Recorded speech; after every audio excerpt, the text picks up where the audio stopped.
Well, I'm going to get started by saying hello to everyone here. We're waiting for Mariam Azarm to make an introduction before we get started in full. But my name is Doug White, and Mariam, do we have you yet? Can we start? Yes, we can. Is this you? Please do. Go for it. Now, yes. Hello, everyone. Apart from we have few technological problems here with some of our computers. But anyway, let's start. Just that you know, I can't hear any of you. So I'm hoping that you can hear me. Please nod.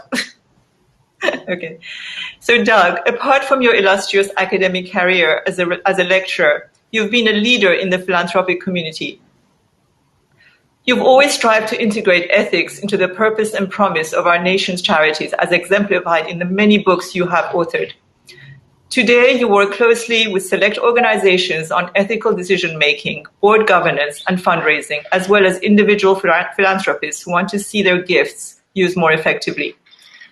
This panel was an inspiration to me, thanks to the great leadership of Doug, which I recognized during the Donors Breakfast Forums. Also recognizing the work of exceptional people in philanthropic organizations during my years at the United Nations. My friend Dr. Joan LaRovere is amongst them, and I'm privileged to have asked Doug to represent his illustrious network to join forces in this endeavor. Again, Doug, I'm so grateful to you for accepting this last-minute invitation at such short notice, so I give you the floor now.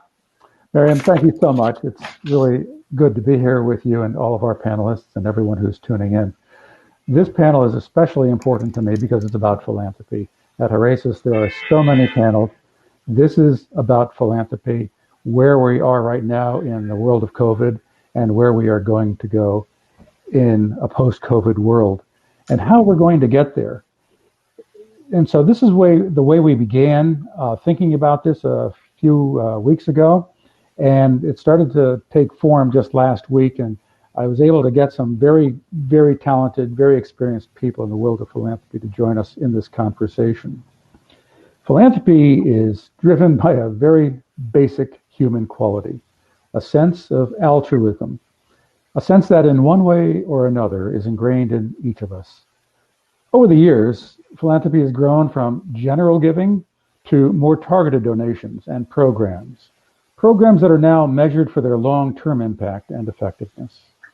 In this era of cloud computing, geospatial mapping, and artificial intelligence, it seems now time to make data more available as a means to increase efficiency in our drive to do good. That is, the question is, can we better match resources with needs? The idea is this: data-driven decisions can yield the highest impact for philanthropists to accelerate and realize their good intentions in their quest to make the world a better place. That's the age-old question. How do we make the world a better place? With us today, Roberta DeStachio, the founder of The Giving Collective, Kate Bahen, the managing director of Charity Intelligence Canada, Jim Rendon, reporter and senior writer for the Chronicle of Philanthropy, and Dr. Joan LaRovere, the co-founder of Virtue Foundation. I'd like to begin by asking each of you a little bit about your work in philanthropy and how you came to where you are in the world of philanthropy.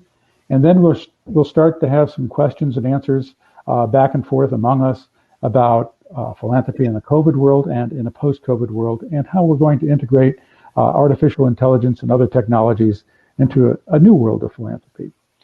I would love to begin with you, Roberta.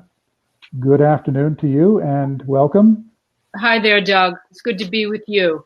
I don't know whether anyone else can see me, but perhaps they can hear me, correct? We can hear you. I know that some of our panel can see you and some cannot. So it depends, I guess, on the configuration on the screen for some people. Okay, I will do my best with my voice, okay?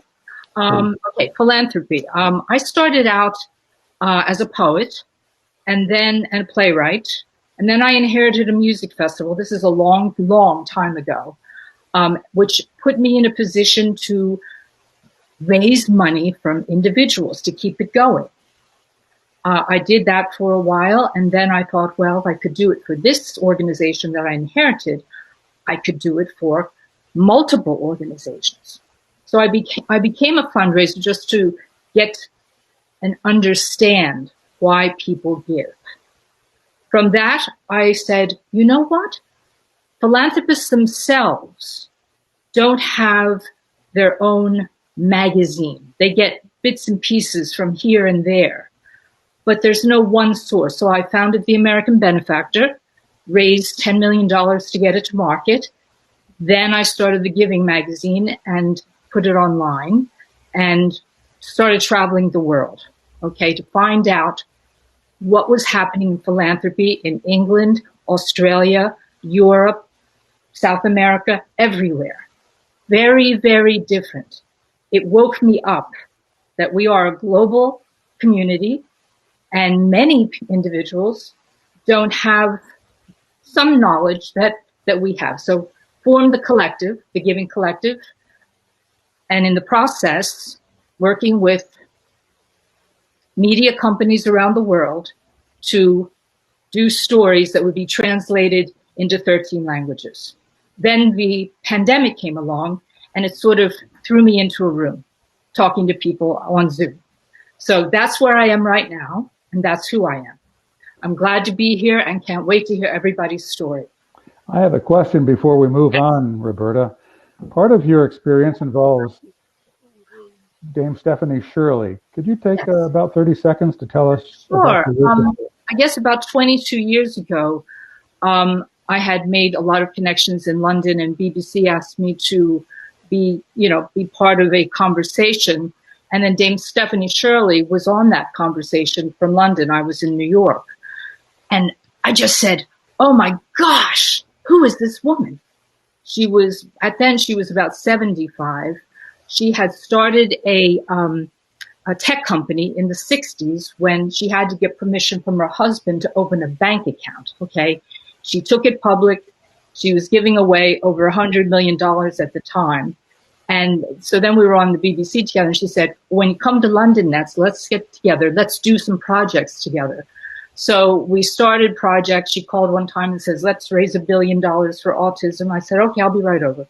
And then Gordon Brown, the prime minister at the time, asked her to be the ambassador for philanthropy for Great Britain and the UK. So I became her chief of staff, and literally we traveled the world, and it was fantastic. And today she's giving, at this time, a speech not on Zoom, but for Edinburgh. So she's 88 now and going like she's 22. She's fantastic. So she's like I guess she's like a mentor, but also, she wants me to tell her, when she writes something, that's not really good enough. She wants me to tell her the truth. She's fantastic, and I recommend, if you don't know her, Dame Stephanie Shirley. Thank you for that. We need more philanthropy ambassadors around the world, so she was a good first one. Yes. Kate, we're going to move on to you. Kate Bahen at Charity Intelligence Canada. Tell us about your background. Hi, Doug. Well, Canada is a small country. If you think about all the people in Canada, we don't even add up to the population of California. So when it comes to the podium, Canadians are never going to be the biggest givers in the world. So with that, we sort of thought, rather than being the biggest, how can we be the best givers in the world? How can what we afford to give, how can we make sure that our giving does the most good possible? And that's where Charity Intelligence was founded back in 2007. And we do research and analysis on charities, and we measure impact, and we run a website. So I know that many philanthropists will have in-house research and analysis and impact measurement. But we're like the outhouse. We just put all of our information online, so it's accessible to a donor who's maybe giving $100 or $1,000. So that sort of smaller donor. So you can sort of think of that like a Ford versus Ferrari. We're going with the Model T Ford model. And this discussion today is critical because with COVID, we're going to be seeing individual giving collapsing by about 25 to 35%. When people lose their jobs, at the end of the day, giving is a discretionary item. So there's going to be a reckoning in the charitable sector on that. So today, more than ever, donors need to use data, need to use evidence-based information to make informed giving decisions. That's going to have the biggest impact. It sounds a little bit like you're doing the kind of work that organizations here in the United States do to evaluate charities. Would you call yourself a charity evaluator, or is it more than that? No, absolutely. So in the States, being such a big country, Americans have Charity Navigator with its star ratings and Charity Watch with its deep dive on financial analysis, and also GiveWell on the West Coast in San Francisco doing impact measurement and its top 10 lists. So in Canada, with the 3-in-1 stop, at Charity Intelligence, we'd have the star ratings on over 780 charities, most of the big name household brand names, but about 25% would be small cap. We do the financial analysis on all charities using audited financial statements. And then we do the impact measurement as well. As we go forward to talk about data here, I'll be very interested to hear how you do your work relative to how other people are doing theirs, because we are in a new world, and part of it is because of your work. Jim, you are from the Chronicle of Philanthropy, a writer, a senior writer there. I've known the Chronicle for 30 plus years. It's basically the go-to for nonprofit leaders here in the United States and in many parts of the world. Welcome, and tell us a little bit about your work at the Chronicle and with philanthropy. Great, thanks, Doug. So I've been at the Chronicle for about a year and a half, a little bit more. I cover leadership. I cover racial equity, which has been a huge issue here in the U.S. In the nonprofit sector. I write accountability stories. We have a whole series we're doing kind of looking at philanthropic big bets and going back and trying to evaluate and see how those are panning out and what lessons might be learned. That's sort of a new project we're just getting going.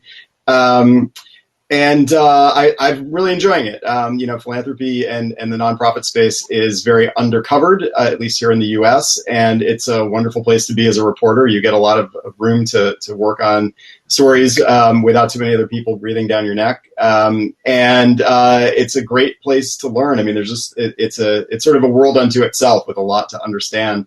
Prior to coming to Chronicle Philanthropy, I was a freelance writer for about 10 years. I wrote for the New York Times Magazine and the New York Times, Fortune, Wall Street Journal, Marie Claire. I did a lot of long-form writing. I wrote 2 books, one of which is about trauma and positive change. It's about post-traumatic growth. So it's looking at the sort of suffering that people go through as a result of trauma and how that forces a kind of reckoning and reimagining of one's life and future and how people want to move forward. And actually in doing that book, I spoke to many, many people who went through traumatic experience and founded nonprofit organizations. And I've been very interested to see as I do this work, how many groups were funded out of a personal traumatic experience. So there are very interesting ties between some of the areas I've done a lot of research on in psychology and the nonprofit space.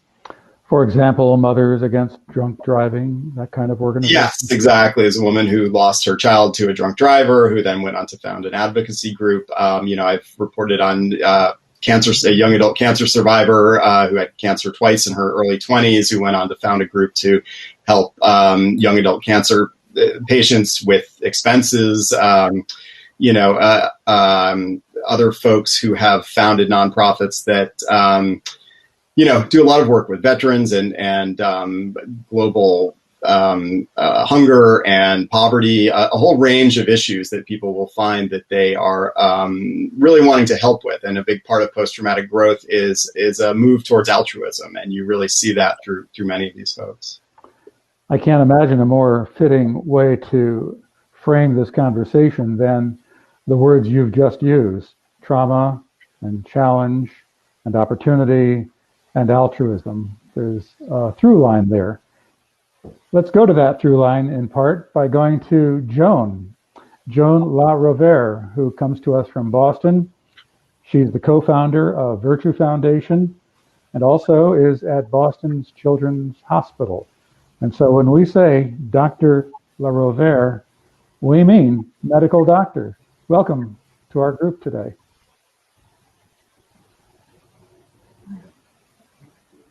Welcome, Joan. I hope you can.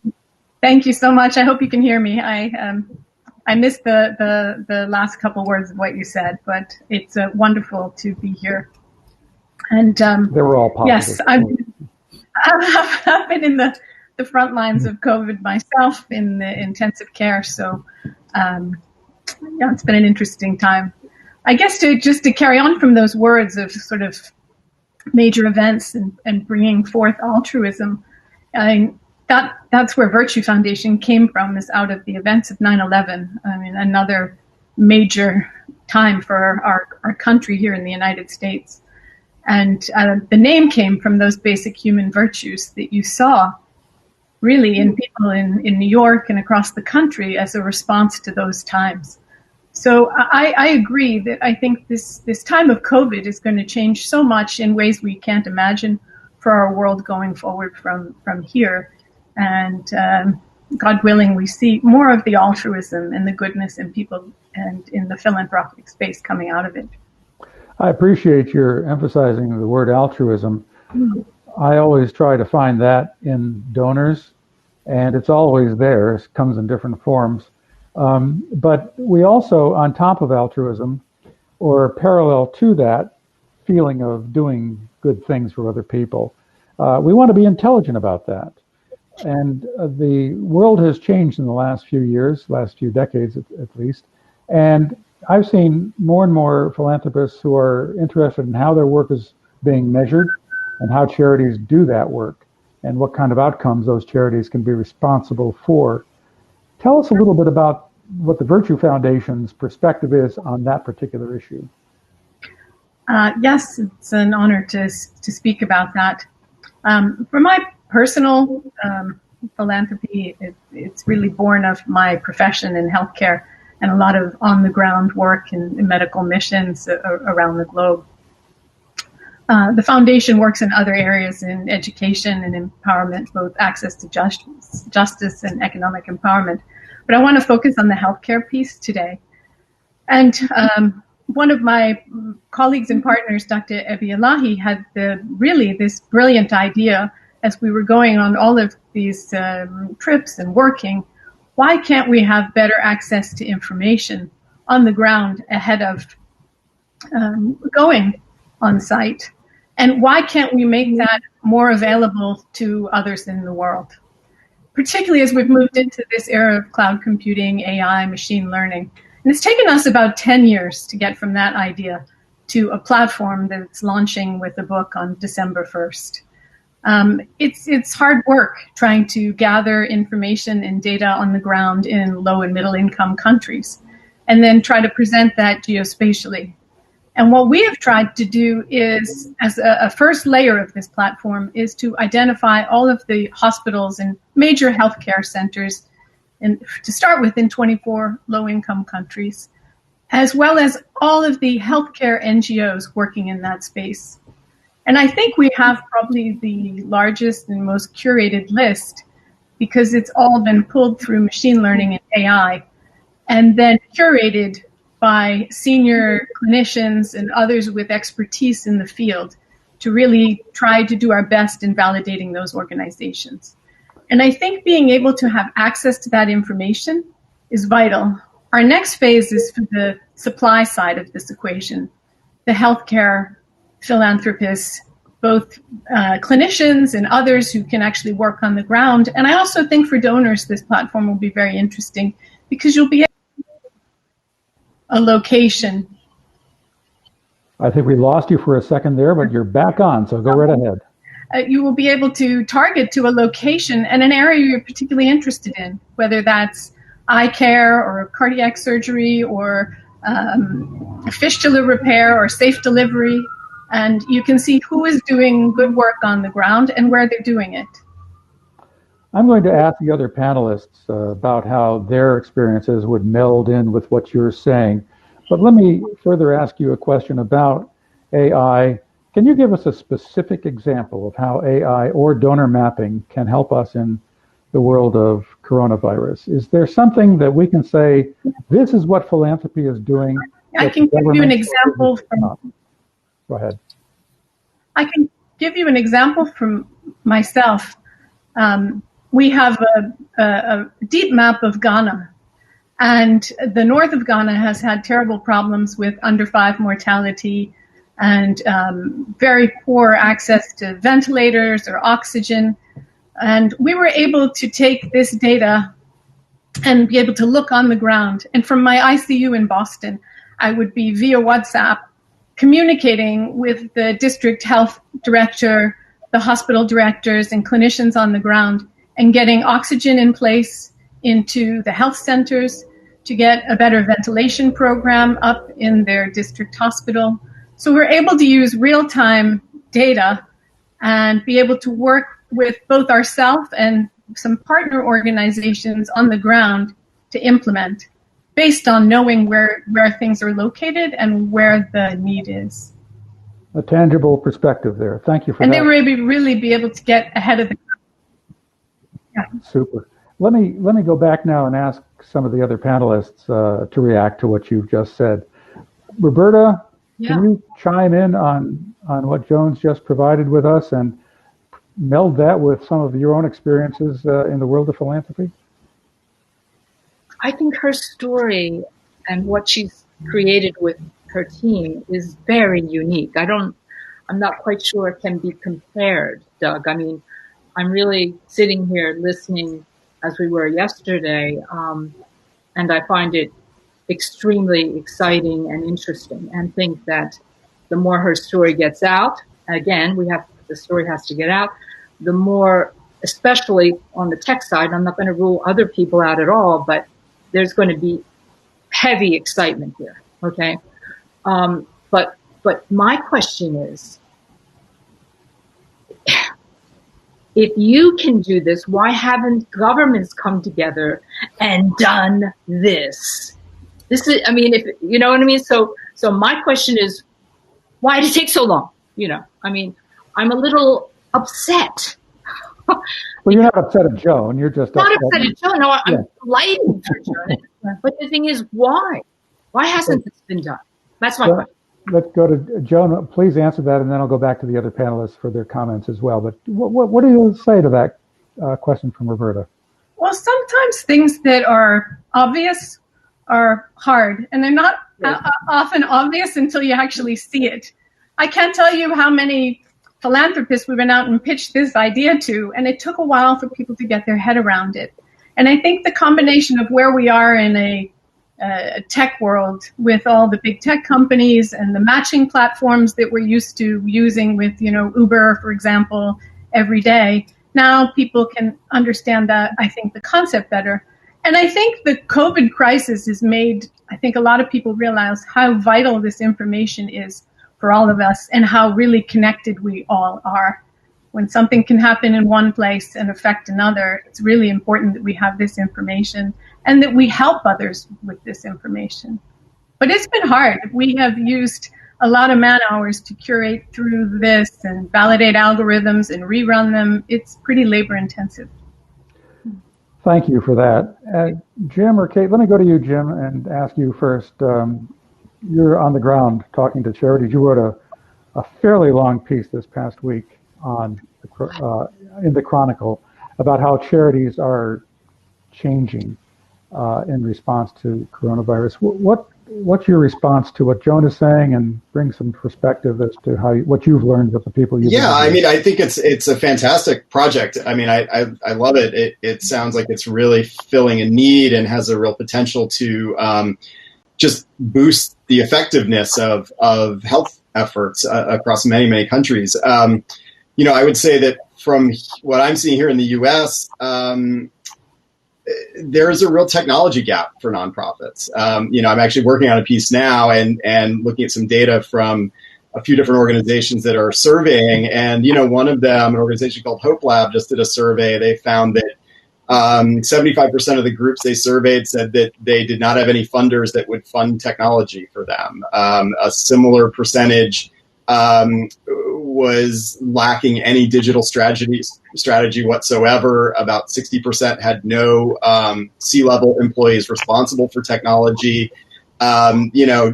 With so much of philanthropy funding programs, technology has, I think, for a very, very long time been just kind of patched together and kind of just make it work as best you can on a shoestring budget. And it's a real hole. And I think it's one that, frankly, the COVID crisis really brought to the forefront. Basically within a week, everybody was kicked out of their offices and had to close their doors. And all of a sudden to figure out how to work from home with each other and provide services virtually and do a million things in a completely different way, relying almost entirely on digital technology. And it really highlighted gaps for a lot of organizations. I think there are also questions around racial equity. Our reporting on lots of surveys and other great research by other organizations really shows that organizations that serve people of color, organizations led by people of color, have fewer resources than those led by white people. And technology costs money, and they are not often able to have the kind of technological resources and digital strategy and the space and time to really do that work and get up to speed in a way that will make them effective. And sometimes there is a real negative spiral, right? If you don't have the technology infrastructure to track your programs and provide the data and be on that level, then philanthropy may not be as interested in the work that you're doing because you can't provide the metrics that are required to get through the door to the larger funders and to get the money in that you need to build the technology platforms to provide the data. So, I don't think it's all gloom and doom. I think for many grant makers, the COVID crisis has really highlighted this. And there's some movement among foundations, I think, to start targeting this, to start providing even services, licenses to Zoom, for example, and Slack and other tools that just help people to work better remotely. So I think, the crisis has provided a bit of just shone a light on this problem in a way that we haven't really seen before. And I think that there is, some responsiveness and some sense of sort of really seeing this and understanding that something needs to be done. So maybe we're at a bit of a turning point for that as well. I don't know if you could have teed it up any better for the question I'm going to ask or will ask of Kate. But before I do, Joan, do you have a comment back to Jim from what he's just said? Yes, I would totally agree that trying to get investment in tech is a hard sell to a donor. But I think that, when you start to see this, you realize, okay, funding for an individual trip to help is really important as part of a bigger ecosystem. And if we can create that bigger platform, through this platform, I feel like thousands or tens of thousands or maybe even more lives are impacted just as this launches in a way that it's a magnitude of scale. And I think that it's harder to get that investment up front. But I think once you do, you realize more lives are impacted. There's more benefit, and it's stronger, more efficient philanthropy. And without that tech, it's hard to deliver on it. Let me go now to Kate. You've just heard Joan respond to Jim, and you heard what Jim had to say about measurements and what people are expecting. What do you have to say about what Joan is doing and also what you think philanthropists should be looking at? And I should also remind you that yesterday we talked about a lot of things among ourselves in anticipation of today. And you were telling us about charities that are very well run and yet are small and not known. How do we get through that thicket? Yeah. I was going to say that, with COVID, and let's just be honest, maybe the whole philanthropy sector got a little bit frothy before this, sharp, abrupt COVID crash. And what we've seen in Canada with donors is, yes, giving overall is down because of unemployment and the COVID shutdown, but 11% of donors have changed their giving in just the last 6 months. And they're switching from what we call the SOBs, the symphonies, the operas, the ballets, and they're switching to food banks, women's shelters, the basic necessities, which is for many people in philanthropy is not an area that they've normally given at this size in. So I think that's what's one of the positives. To Jim's point, I think this is going to be belt tightening for the charity sector, and data and technology can be a tool in improving your productivity so that you can do more with less. And I think maybe the sector had become a little bit, asset heavy, a little bit out of date, out of step. And you need to embrace technology, not just to report to donors your metrics as some sort of compliance exercise, but to actually embrace technology so that you can run your programs, you can track your clients, you can make sure that your programs are relevant and, are actually improving the results for those you help. And yes, with the old system, let's say pre-COVID, it was really a competition of who was the best fundraiser, got the most money. And obviously it was the hospital foundations. It's the biggest charities on the block that can win that game.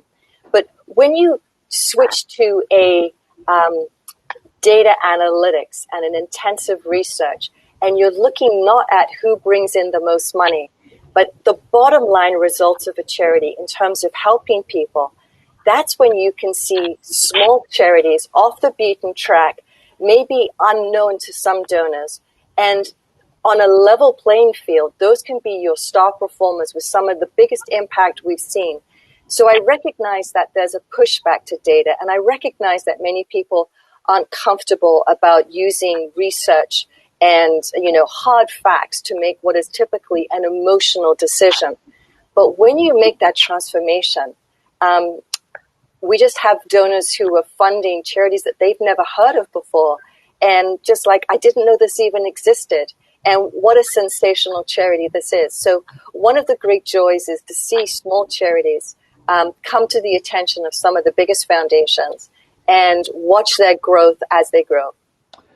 I'm glad you put it that way, Kate, because I see you and Joan here on a plane, and I'm going to ask Roberta to jump in with a comment about the role data analytics plays in the context of what you just said a moment ago. Our altruism is driven by our emotions, by our heartstrings, and we can look at a spreadsheet and not feel the same heartstring being pulled. So, Roberta, do you have a response to the question or the idea that analytics is becoming more and more in the forefront of our philanthropic decision making? It's a big question, and it's a large answer. Every individual is different. Okay, some people might, feel good about learning more about technology within organizations and how the technology helps that organization move forward, etc. But others would have no interest at all, okay, in the technology. It just depends on individuals and their own interests. So I guess I think the future holds that, yes, because so many people use technology that they will want to read the data. But in the end, some emotion or mindset will drive that person to that particular organization. Okay. There's 6 or 7 organized organizations, nonprofits around the world, meaningful groups around the world, another 10 million, that are not organized as nonprofits. There's just so much that I think, yes, the technology and what The doctor is doing fantastic, and she should have funds coming in without even asking. If people that I know would be, I'm in, would love what she's doing. But it's just such a big question that I can't answer it. Sorry. I understand, and it's an unfair question with just a few moments left, and it's not quite the right format. But I wanted to hear your view on this because you always have good, interesting perspectives on things. I'm hearing this to be, I hear a couple of things emerging here. One is that during the coronavirus, we have a big project that many charities around the world are trying to attack from their different perspectives. But I'm also hearing that this idea, more generically, is one that's going to outlive the coronavirus in the United States and in the world, and that we're still going to need to do the work that Joan is describing. And I said that in the third person, Joan, because you disappeared on me for just a second. There you are. Okay. And so in the last few minutes here, I'd love to have everybody just weigh in for maybe 45 seconds or so. And I'll start with you, Joan. Is this too big for foundations or charities, or does there need to be more of a handshake with government and business? In terms of building a platform like this? Yes. I know that we can't solve the coronavirus or the COVID question all alone, but I mean in terms of the platform and what you're trying to accomplish from a process perspective. I think that this is a process perspective we're going to see more of, and we should do. I just can't see us not going in this direction of being able to have more geospatial information, real-time, granular, so that you can see what's happening at a country level.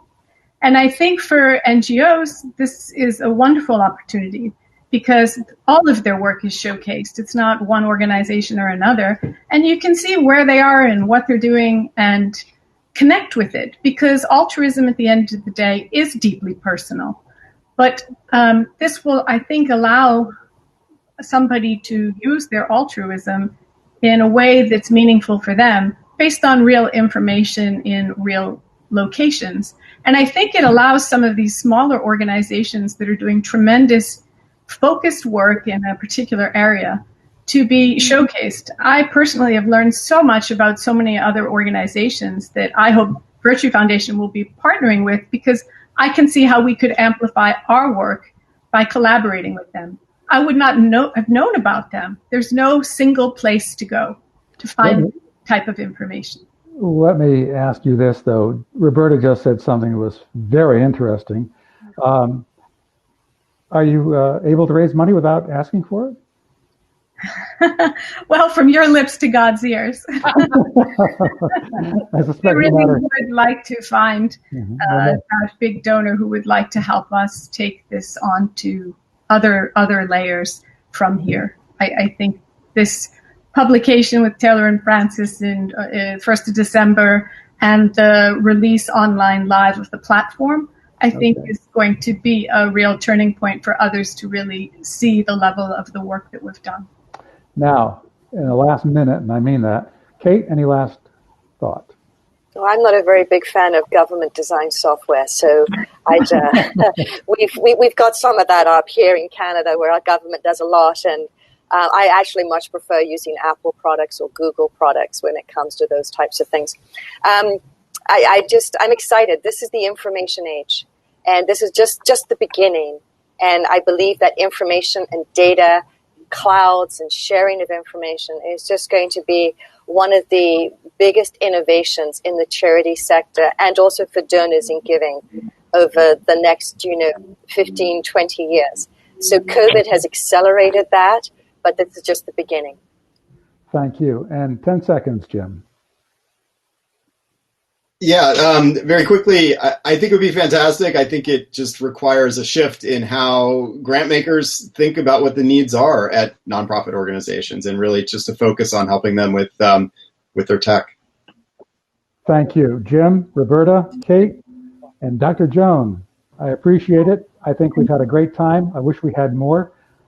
Have a good day, and thank everyone who has joined us today. Thanks so much. Thank you, Deb. Bye-bye. Bye.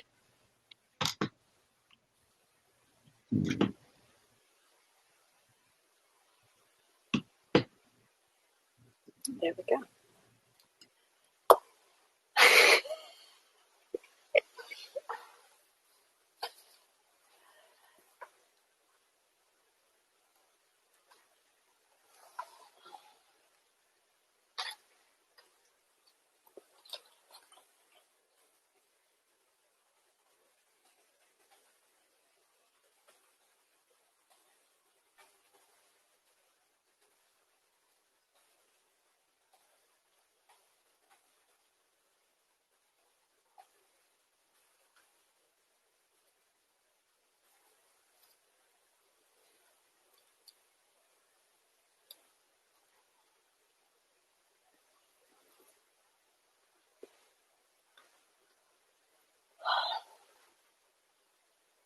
And how do I leave?